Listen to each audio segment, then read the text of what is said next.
Saludos hermanos y amigos, nuevamente estamos acá para compartir con ustedes un estudio, un breve análisis del libro de Génesis. Estamos estudiando Torah, ¿verdad? Torah quiere decir la enseñanza, los primeros 5 libros de la Biblia: Génesis, Éxodo, Levítico, Números y Deuteronomio. Eso es lo que se llama la Torah, esos 5 libros. Y estamos en el estudio de Génesis. Entonces hoy corresponde el capítulo 9 de Génesis. Como siempre vamos a estar utilizando el libro del rabino Mordejai Ederi. El libro del rabino Mordejai Ederi lo tenemos acá. Se titula Torah simplemente y Génesis. Y tomaremos nota de algunos de esos comentarios y ofreceremos otros propios, ¿verdad? Sobre el capítulo 9. Dice así, el verso 1: bendijo Elohim a Noach, o sea, Noé, y a sus hijos, y les dijo: fructificaos y multiplicaos y colmad la tierra, o llenad la tierra, como dice otras versiones. ¿Okay? Así que aquí vemos los primeros 2 mandamientos que se le dieron a Noach, a Noé, después de salir del arca. Aquí tenemos algo interesante, porque los rabinos dicen, voy a anotar un comentario rabínico aquí para después explicar algo.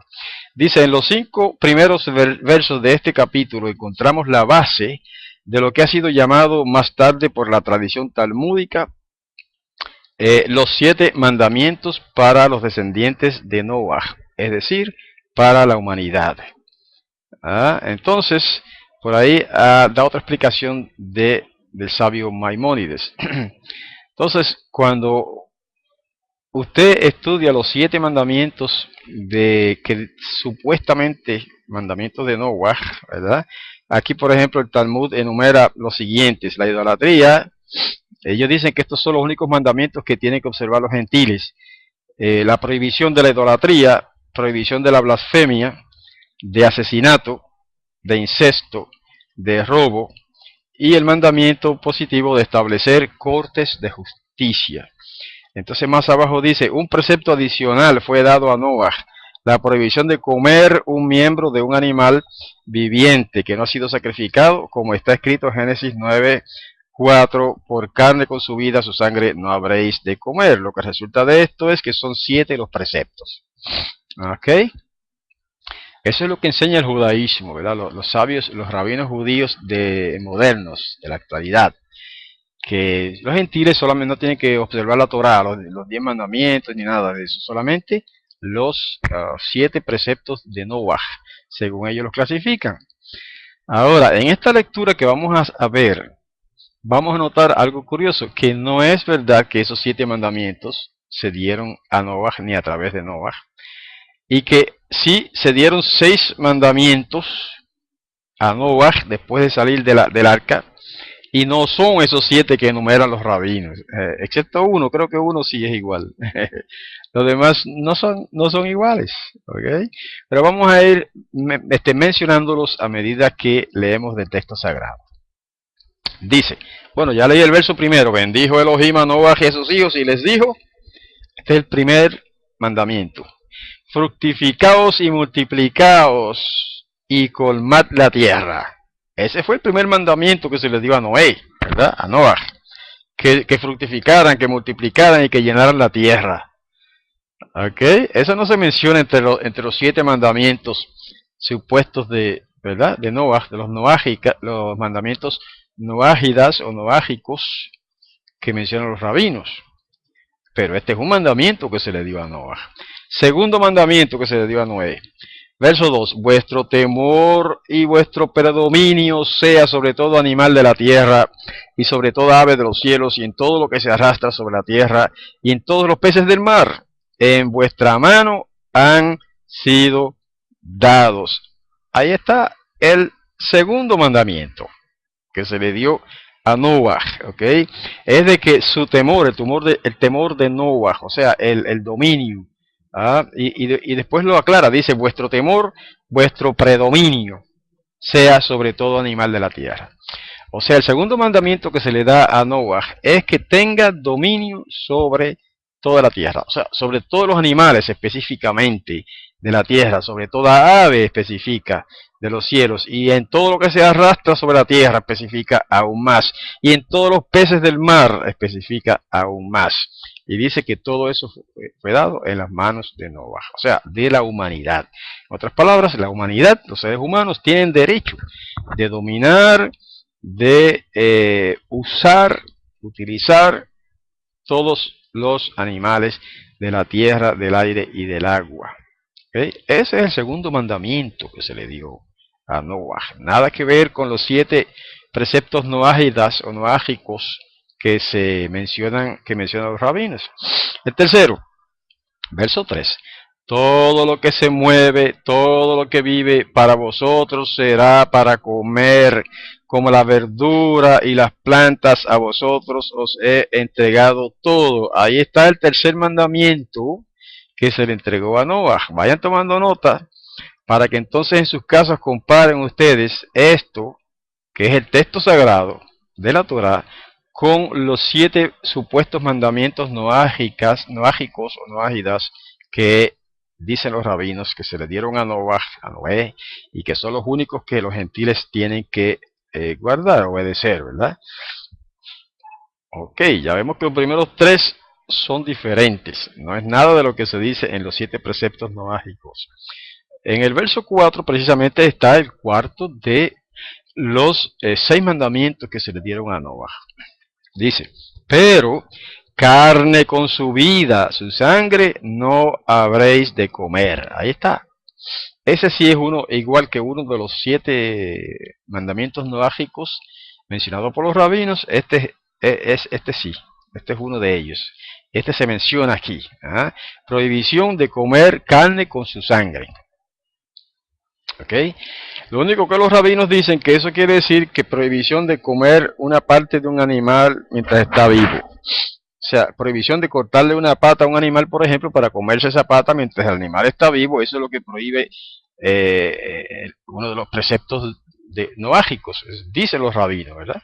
Pero eso no es lo que dice aquí.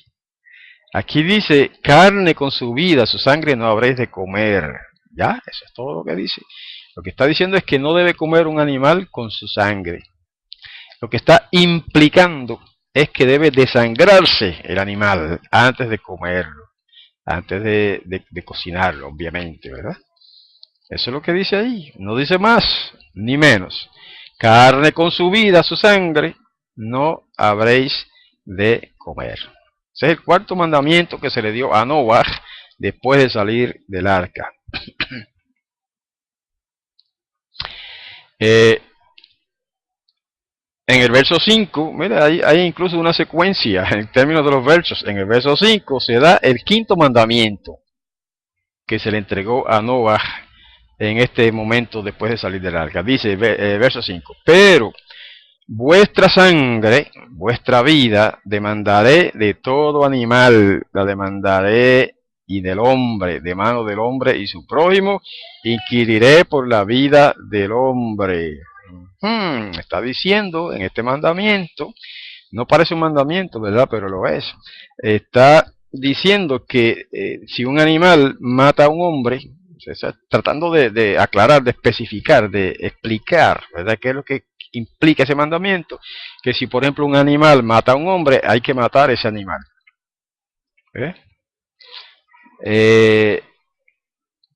Ok, eso es lo que dice ahí. Vuestra sangre, vuestra vida demandaré de todo animal, la demandaré, y del hombre, también se aplica al hombre. De mano del hombre y su prójimo, inquiriré por la vida del hombre. Okay, así que está dando como un decreto de que el que mate a un hombre, sea un animal el que mata al hombre, o sea otro hombre el que mata a este hombre, pues se demandará su sangre del animal o del hombre que cometa asesinato. Ahora, en el verso 6 está el sexto mandamiento que se le da a Noah. Y es curioso, se relaciona con el anterior, pero va algo más allá. Dice, el que derramare la sangre del hombre, por medio del hombre su sangre será derramada, pues a la imagen de Elohim hizo él al hombre. Ajá, ahí está, el sexto mandamiento de los que se le dieron a Noah después del diluvio, ¿verdad? Después de salir del arca, es la pena de muerte, o sea, es una proclamación o un decreto de la pena de muerte contra el hombre que mate a otro hombre. ¿Ok? Que podría decirse incluso que si se toman el verso 5 y 6 como un solo mandamiento, entonces fueron 5 y no 6.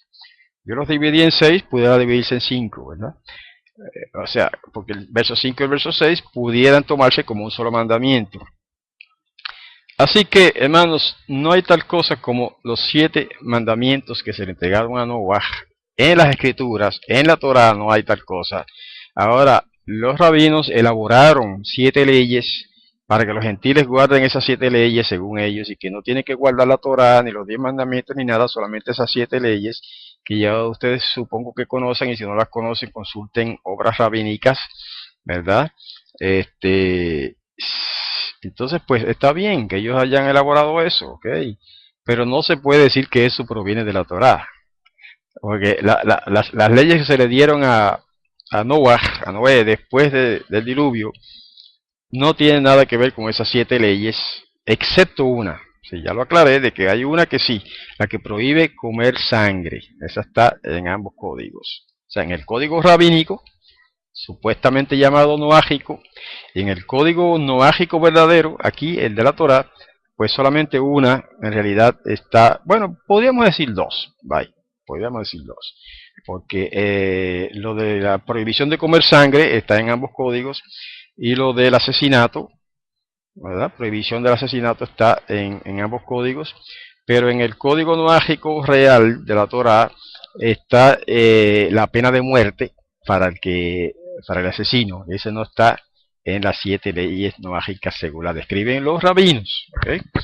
Bueno, pero no es que hay que darle tanta importancia a eso, ¿verdad? Porque los rabinos pues tendrán sus razones y sus derechos de hacer lo que hacen, de decir lo que dicen en términos de estas 7 leyes, pero lo que quería yo aclarar es que en realidad las leyes los mandamientos que se le presentaron a Noah después del diluvio, son estos que acabo de leer y no los que dicen por ahí los rabinos. Verso 7. Dice, pero vosotros fructificaos y multiplicaos, pululad en la tierra e incrementaos en ella. Ajá, aquí tenemos un comentario interesante de Rabino Marcos Ederi, ¿verdad? Dice que el Midrash, una obra, ¿verdad?, judía, tradicional, que el Midrash conecta los versículos 6 y 7 para concluir que, y cita, todo aquel que no se dedica a construir una familia es equiparado al hombre que causa derramamiento de sangre. Interesante. Y por lo tanto concluye más abajo que no dar vida a hijos equivale a exterminar vida. Entonces, ¿sabe por qué recalco esto? Porque esta es la explicación, esta mentalidad, este concepto, ¿verdad?, que acabo de leer ahí, es lo que da origen a ciertas conductas de algunos personajes bíblicos. Y es importante entender esto que acabo de leer, para entender, por ejemplo, por qué Lea y Raquel tuvieron ¿se acuerdan? Un debate ahí de darle hijos a Jacob, y en un cierto momento una de ellas dijo, ¿para qué voy a vivir si no tengo hijos? Porque era estéril. Fueron estériles en cierto momento las dos. ¿Se acuerdan? Cuando ella dijo, si no puedo tener hijos, ¿para qué vivir? Y así por el estilo, cuando Sarai le dio a su sierva Agar a su esposo para que pudiera tener hijos, ¿verdad? A través de Agar, Sara, que era estéril, pues hizo eso, ¿no? De acuerdo a la ley de Hammurabi, ella tenía que hacer eso. Y era el código de Hammurabi era el que imperaba en aquellos tiempos. Entonces ella le dio su sierva a su esposo como mujer para poder tener hijos a través de ella. Entonces la mentalidad moderna no entiende esas cosas. Y hay que entenderlo a la luz de esto que acabamos de leer. es que en aquellos tiempos ya imperaba ese concepto, esa visión de que no dar hijos era equivalente a matar. Entonces imagínense esas personas, qué sufrimiento tendrían esas mujeres que eran estériles en aquellos tiempos, que no podían dar hijos. Era una desgracia. Era una desgracia total. En aquellos tiempos se consideraba una desgracia inmensa no tener hijos. Bueno, así que este comentario está muy apropiado. No dar vida a hijos equivale a exterminar la vida. Eso explica entonces esa mentalidad antigua como acabamos de mencionar. Bueno, vamos a proseguir al verso 9. Dijo Elohim a Noah y a sus hijos con él, diciendo: en cuanto a mí, heme aquí que voy a establecer mi pacto con vosotros y con vuestra descendencia que os sucederá, y con todo animal que vive, que está con vosotros, aves, animales domésticos y fieras de la tierra, con vosotros, de todos los que salen del arca, con todos los animales de la tierra. Verso 11. Y confirmaré mi pacto con vosotros, y no será más destruida toda carne a causa de las aguas del diluvio, y no habrá más diluvio para asolar la tierra. Ok, vamos a detenernos aquí un momento. ¿Cuál es el pacto entonces? ¿Cuál es el pacto?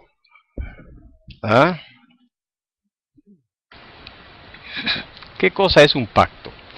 Un pacto usualmente se define como un convenio, un contrato entre dos personas en las que se estipulan una serie de condiciones y ambos están de acuerdo en cumplirlas. Ese es el concepto tradicional de un pacto.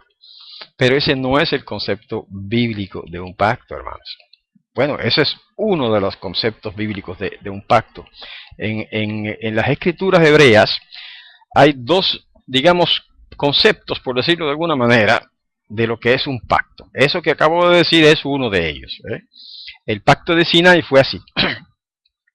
Yahweh dijo: si ustedes hacen esto y esto y esto y obedecen estas leyes, serán mi pueblo y yo seré el poderoso de ustedes. Y el pueblo dijo: sí, lo haremos y obedeceremos. Ese fue el pacto del Sinaí. Ahora, aquí está hablando de un pacto y sin embargo es diferente. No es un acuerdo. Este pacto es más bien una promesa. ¿Okay? Y esto nos lleva a considerar el nuevo pacto que se menciona en Jeremías, ¿verdad? El profeta Jeremías 8, donde menciona un nuevo pacto que a Yahweh haría con la casa de Judá y con la casa de Israel, tampoco con los gentiles, pero sí con la casa de Judá y con la casa de Israel, y lo llama un nuevo pacto. Y dice: pondré mis leyes en sus corazones y en sus mentes las escribiré. ¿Y dónde está el pacto? Eso es el pacto. Y esa es la gran diferencia entre, aunque ese no es el tema de hoy, ¿verdad? Pero esa es la gran diferencia entre el nuevo pacto y el primer pacto, el antiguo pacto. El antiguo pacto dependía de las promesas del pueblo y de la promesa de Yahweh.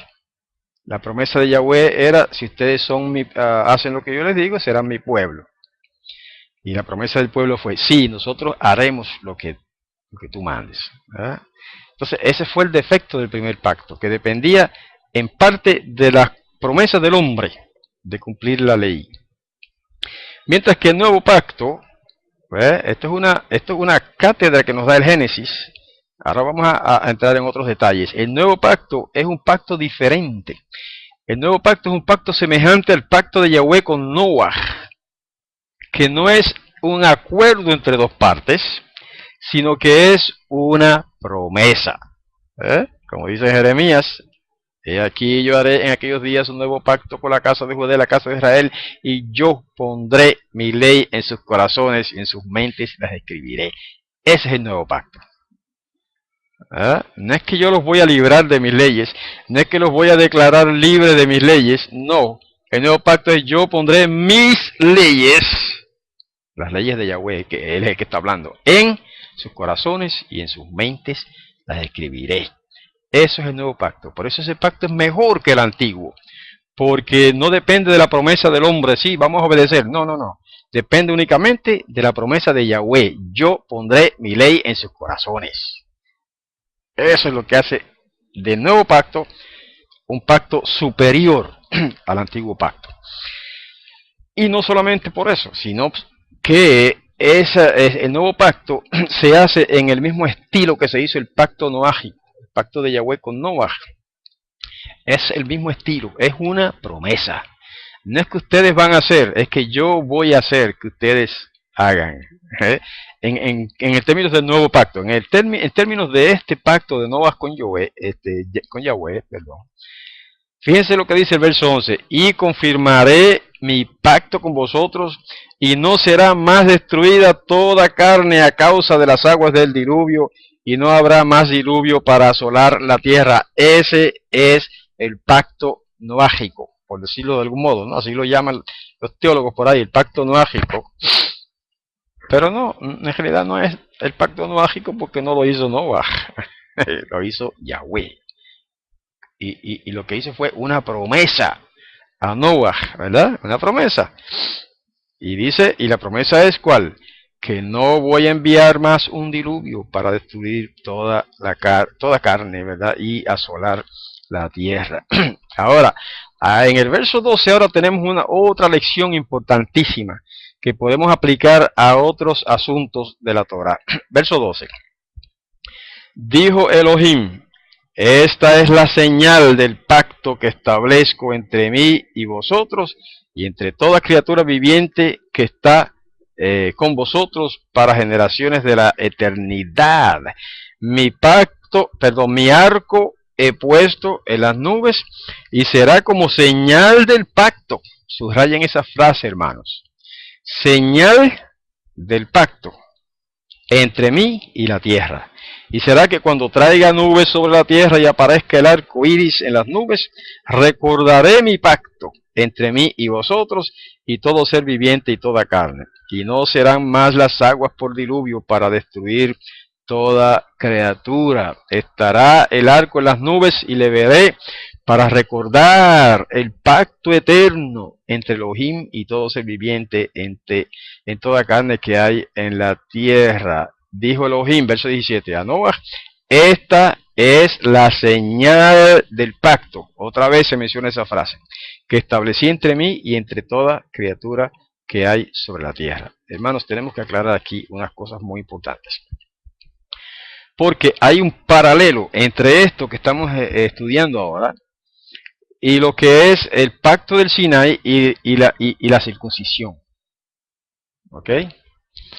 Porque algunos llaman a la circuncisión el pacto de la circuncisión, y está bien, se le llama así, pero también se le llama la señal del pacto, a la circuncisión. ¿Okay? Entonces, el pacto de Yahweh con Israel es pues todas las leyes que dio él en la Torá, ¿verdad? Más la promesa del pueblo de que iban a obedecer. Ese es el pacto del Sinai. La señal de ese pacto es la circuncisión. Del pacto antiguo, del pacto del Sinai. ¿Ok? Aquí, ¿cuál es el pacto? ¿Cuál es el pacto? El pacto es la promesa de que nunca más vendría un diluvio para exterminar todo ser viviente, ¿verdad? Todo animal y humano sobre la tierra. Y entonces, ¿cuál es la señal del pacto en este caso? La señal del pacto es el arco iris. No son una y la misma cosa. Una cosa es el pacto y otra cosa es la señal. No hay que confundir el pacto con la señal del pacto. Así como algunos creyentes confunden el pacto del Sinaí, que es la obediencia a la Torá, con la señal del pacto del Sinaí, que es la circuncisión. Son dos cosas distintas y muy claramente definidas en las Escrituras. En este caso, la señal del pacto es el arco. Cuando él dice mi arco en el verso 13, dice en hebreo kashti. Kashti. Y porque se llama keshet, ¿verdad? Pacto se dice keshet. Entonces, más abajo en el verso 13, ¿verdad? Se habla de la señal del pacto. Ot hakeshet. ¿Ah? Entonces, en el verso 15, más bien 14 al final, 14 al final, menciona el arco iris. Fíjense qué traducción, el arco iris. En el verso 13 lo llama mi arco. Eso es interesante para los estudiantes del hebreo. En el verso 13, Yahweh le llama mi arco, a eso que él puso en las nubes, mi arco. Entonces en el verso 14 al final, se le llama en esta traducción, y muchas otras que he cotejado, el arco iris. Pero en hebreo es la misma palabra. ¿Okay? Cuando dice mi arco, dice en hebreo kashti, o sea, mi keshet. Y en el verso 14 al final, dice, cuando habla de la que aparecerá el arco iris en las nubes, dice hakeshet be'anan, el arco en las nubes. Lo que quiero recalcar aquí es que la palabra arco iris, así, no existe en hebreo, así como tal como se usa en español, ¿verdad? En hebreo se llama el arco. Ya, claro. En español se le conoce como el arco iris. Y está bien, no estoy diciendo que está mal ese título. Solamente estoy diciendo que hay una diferencia entre el término español, que es el arco iris, y el término hebreo, que es solamente arco. O sea, en hebreo es keshet, obviamente, ¿no? Keshet. Pero que keshet significa arco. Literalmente, ¿no? Pero claro, si se traduce el arco iris, pues está bien, porque eso es lo que es. ¿Okay? Ahora, ya leímos hasta el verso 17. ¿Ya? Y dice, dijo Elohim a Noaj, esta es la señal del pacto que establecí entre mí y entre toda criatura que hay sobre la tierra. Otra cosa que quería recalcar de importancia para los estudiantes del hebreo es ese modo de decir mí y vosotros. Recordaré mi pacto entre mí y vosotros, ¿verdad? Entonces como que eso en español no suena muy bien, ¿verdad? Porque en español no se dice yo y tú. Bueno, algunas personas dicen yo y tú, pero es incorrecto, ¿verdad? Se considera en español incorrecto decir yo y tú, o yo y él, o yo y ustedes. Se dice en español correctamente, se debe decir tú y yo, él y yo, ustedes y yo. Es lo correcto en español. Pero en hebreo es al revés. En hebreo lo correcto es, por lo menos en el hebreo bíblico es así, ¿verdad? Lo correcto es yo y tú. ¿Okay? Por eso no hay que tildar no hay que tildar a Yahweh de usar ¿sabe? Una expresión incorrecta, ¿verdad? Porque es que en el hebreo es así que se dice. En el 15, recordaré mi pacto entre mí y vosotros. Entonces él se pone primero. Pero cuando habla la gente, los hombres en la escritura también lo usan de la misma manera, ¿verdad? Vamos a hacer esto entre yo y tú. Y eso es normal, es curioso, pero es normal en el idioma hebreo. Ahora, procedemos al verso 18. De vez en cuando miro la pantalla a ver si hay algún comentario o pregunta pertinente.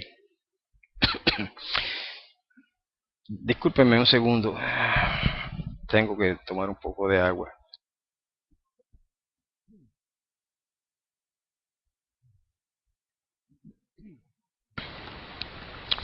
Bueno, proseguimos al verso 18.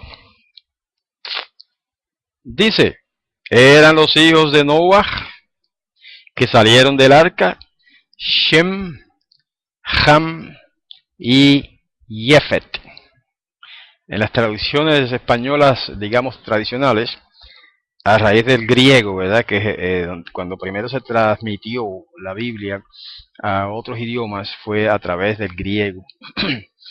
Y por el griego tenemos entonces los nombres Sem, Cam y Jafet en español. Pero en el hebreo se dice Shem, Ham con J, Ham con J, y Jefet con Y, Y-E, Jefet. Sigue diciendo, y Ham era el padre de Kenaan, que en versiones tradicionales se dice Canaán. Kenaan. Estos tres fueron los hijos de Noah, y de estos se dispersaron todos los habitantes de la tierra. ¿Okay?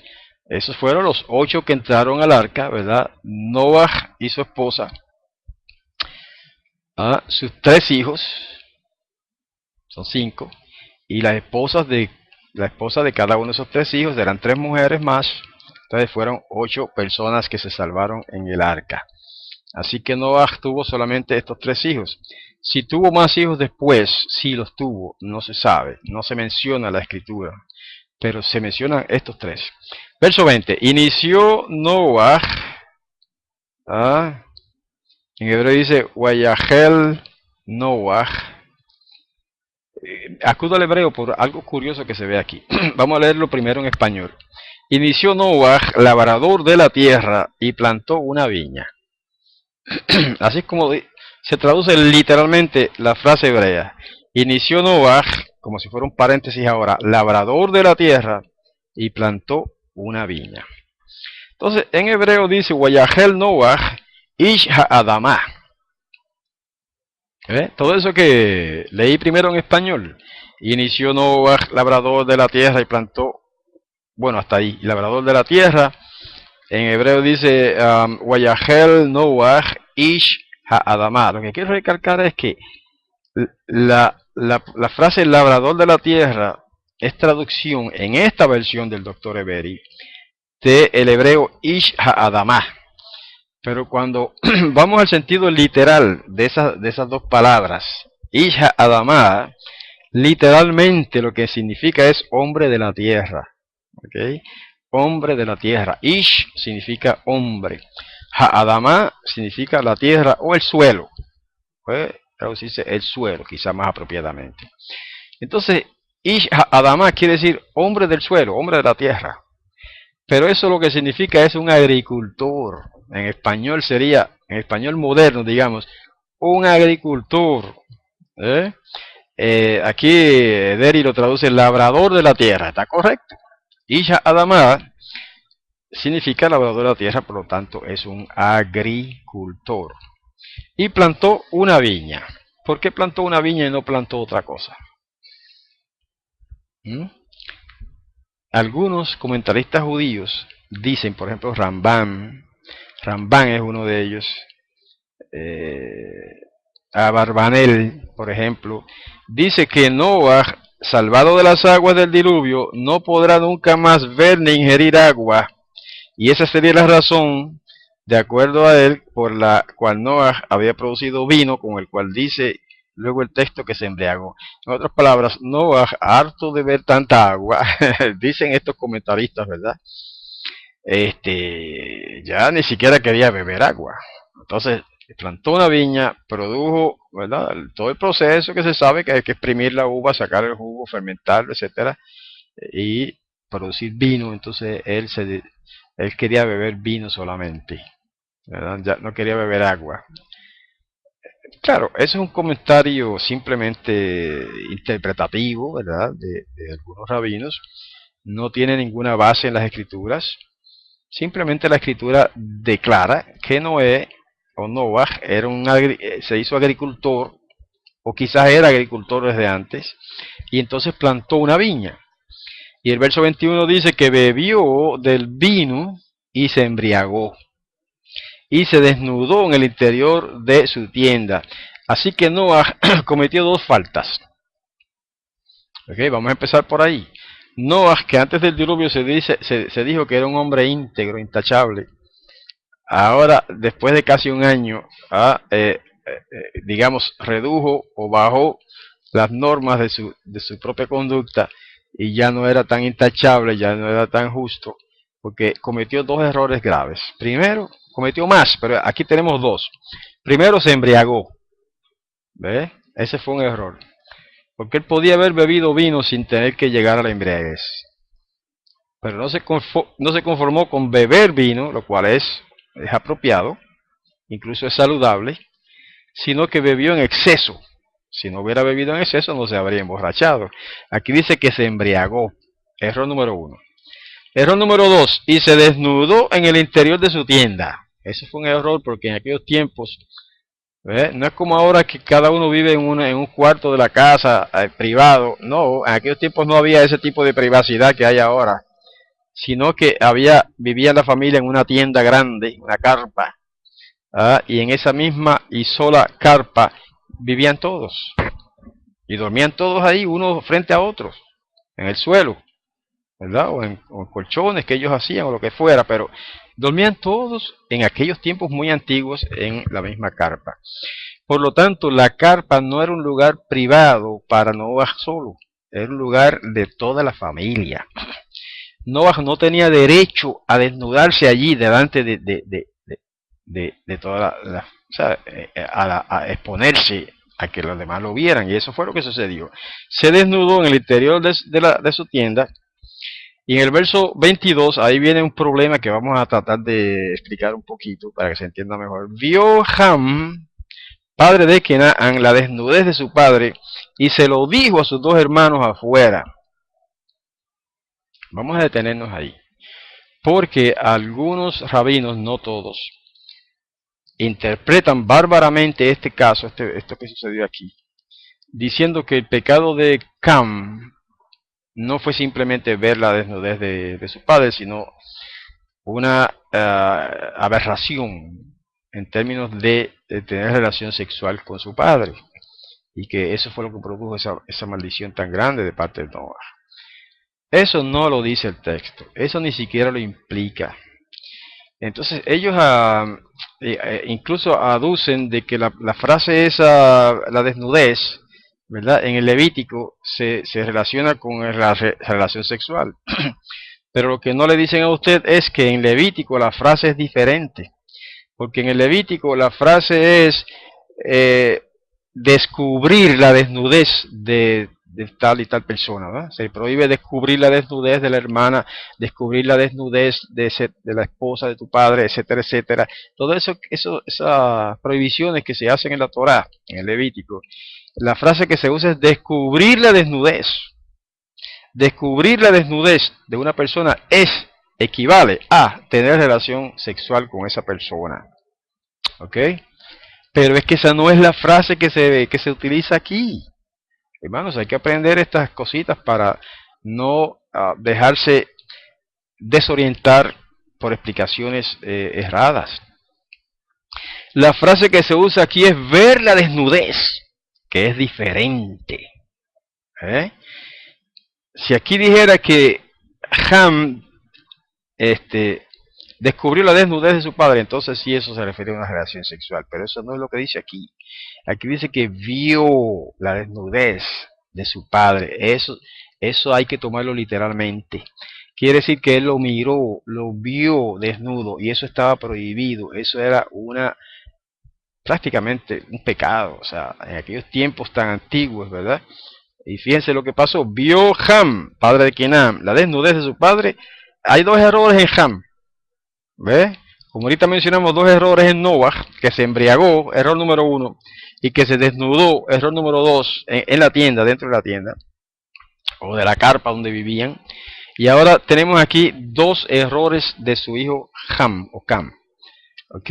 Primero, vio Ham la desnudez de su padre. Él no debió haber mirado. Ese fue el primer error, o pecado, si lo pudiéramos decir así, de Cam o Ham. Y el segundo pecado o falta o error de Ham fue el siguiente: y se lo dijo a sus hermanos. Ahí está. El deber de Ham habría sido lo que hicieron sus hermanos: buscar una manta y sin mirar ponerla sobre su padre y cubrir su desnudez. Pero Ham no hizo eso. Primero lo vio y luego fue y se lo dijo a los hermanos. Entonces avergonzó a su padre dos veces. Primero por verlo desnudo y segundo por contárselo a sus hermanos. Incluso algunos comentaristas judíos también dicen que no solamente se lo dijo a sus hermanos, sino que se burló de su padre. O sea que se lo contó a sus hermanos de una manera burlona. Eso no lo dice la escritura, pero es probable que haya sido así. De todos modos, el caso es que los dos errores de Ham fueron ver la desnudez de su padre y segundo, contárselo a sus hermanos. Fíjese el verso 23, dice: pero Shem y Jefet tomaron el manto y lo pusieron sobre los hombros de ambos, y anduvieron hacia atrás y cubrieron la desnudez de su padre. Eso era lo que debía haber hecho Ham, y no lo hizo.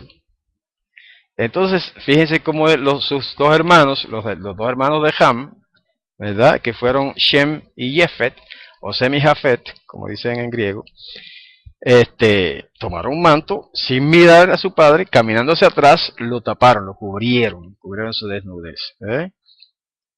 Así que fíjense cuán importantes son estos detalles para entender estos asuntos. Que no vengan otras personas a decirnos cosas que no son, hermanos.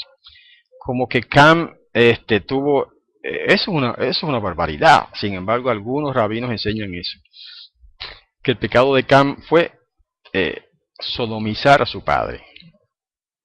Eso no tiene ningún sentido. Es incluso horrible pensar que Cam haya hecho eso. Aquí lo único que dice es que Cam vio su desnudez y fue y se lo contó a los hermanos. Eso es lo que dice la escritura.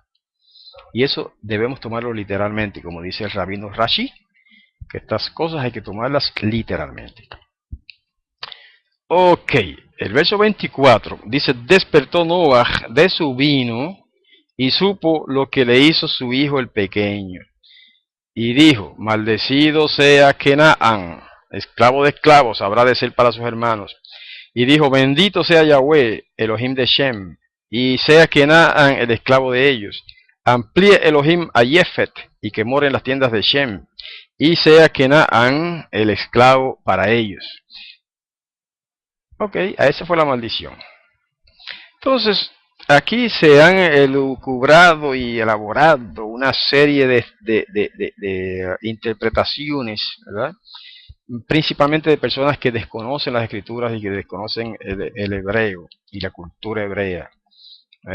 Y han relacionado la maldición de Noah con la raza negra, diciendo de que pues la raza negra es producto de una maldición divina que se echó sobre Cam o Canaán, el hijo de Cam. Esa interpretación tiene dos errores graves. Primero, decir que fue una maldición divina. Eso no fue ninguna maldición divina. En ningún momento, absolutamente en ningún momento, dice la escritura que Yahweh maldijo a Cam ni a Canaán. Fue Noé, el borracho, el que maldijo a su nieto. ¿Ves? Entonces, hermanos, hay que aprender a leer la escritura como es y no como uno se imagina que es. O como otros dicen por ahí que es. Muchos de los errores entre los creyentes se deben a que repiten lo que oyen por ahí, y muchas veces lo que oyen por ahí son cosas equivocadas, como eso que acabo de mencionar. En ningún momento se dice que Yahweh, el Todopoderoso, maldijo en este caso a Cam o a Canaán. No, fue Noah, después de despertar de su borrachera, probablemente todavía con la resaca de la borrachera que pasó ese día. Entonces maldijo, cometió la torpeza, cometió la barbaridad de maldecir a su nieto, Canaán, ¿verdad? O Kenaán. Así es, hay que ver las cosas como son, hermanos. Entonces, el Noah, que una vez fue justo e intachable, ahora se hizo un borracho y maldiciente. Después de salir de su borrachera, de su embriaguez, entonces se puso a maldecir a su nieto, que lo único que había hecho era mirarlo desnudo. Fue un error, ok, y luego contárselo a sus hermanos, fue otro error, ok, pero no es para tanto. Esa maldición fue una maldición insensata, innecesaria, pero así fue. Entonces, esa maldición no tiene nada que ver con la raza negra, hermanos. Otro detalle es el siguiente: que si la raza negra fue producto de una maldición, falso, totalmente. Primero, porque porque este muchacho Cam ya era negro. Cam era negro. El mismo nombre lo dice. La palabra Cam significa negro, significa literalmente quemado, oscuro, negro. ¿Y por qué le llamaron Cam cuando nació? Porque nació negro. ¿Ve? Entonces, no, eso no tiene que ver nada con una maldición. Lo que pasa es que pues da la casualidad que el que cometió ese error de, ¿verdad?, de ver a su padre desnudo y después contárselo a sus hermanos, ese fue este muchacho Cam, que era negro ya, ¿eh?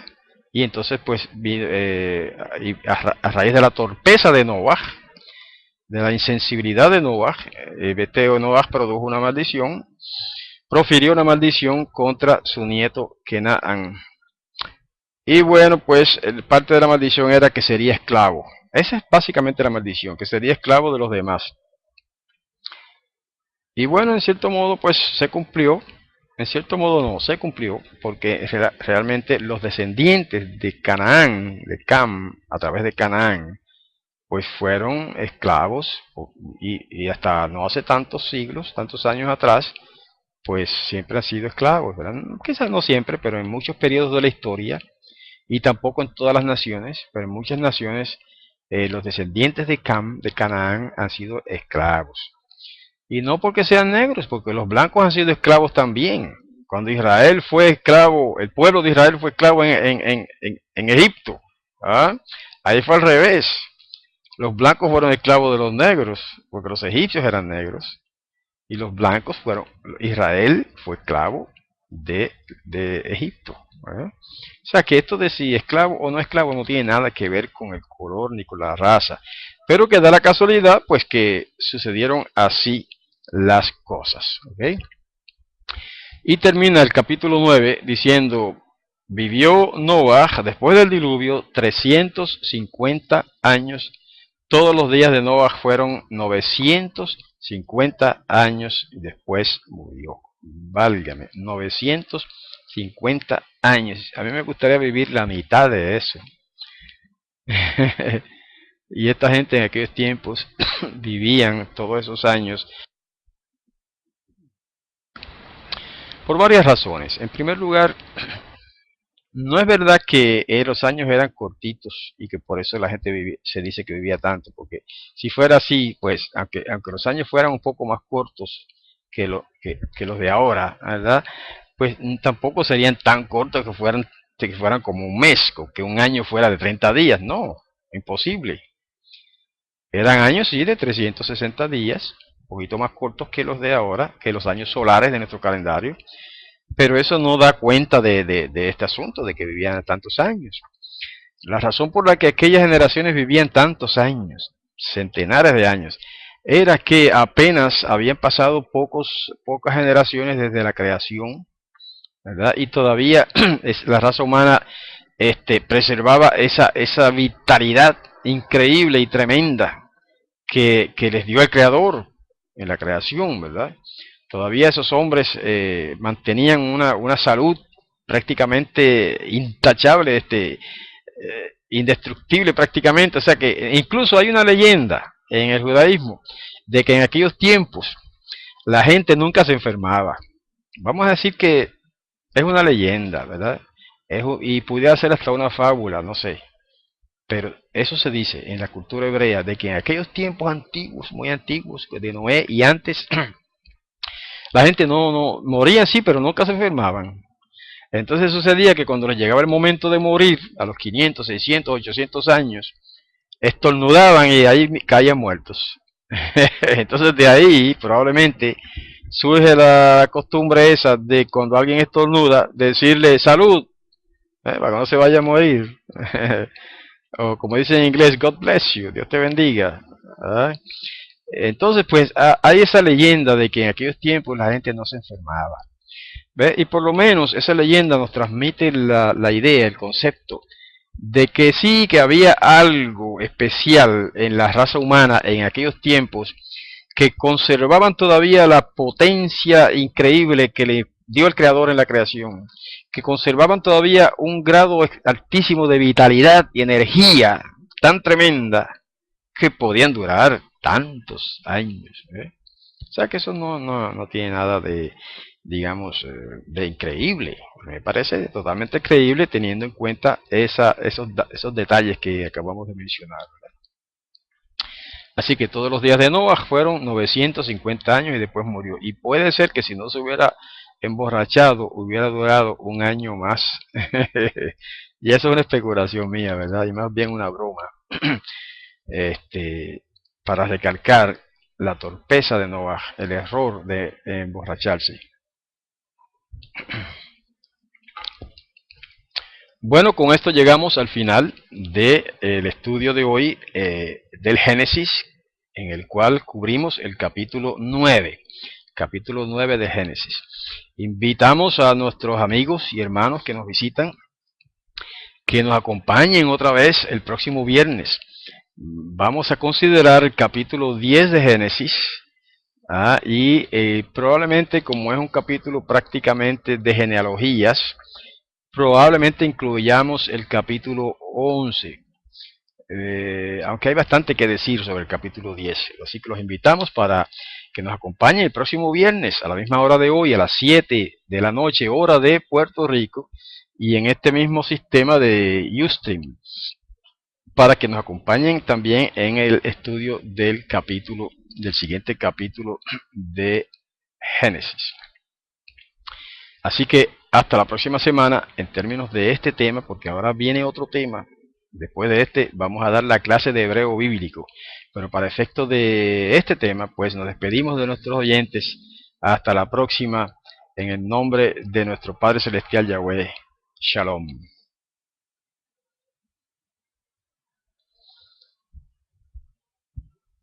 Ok, ahora me dan un momentito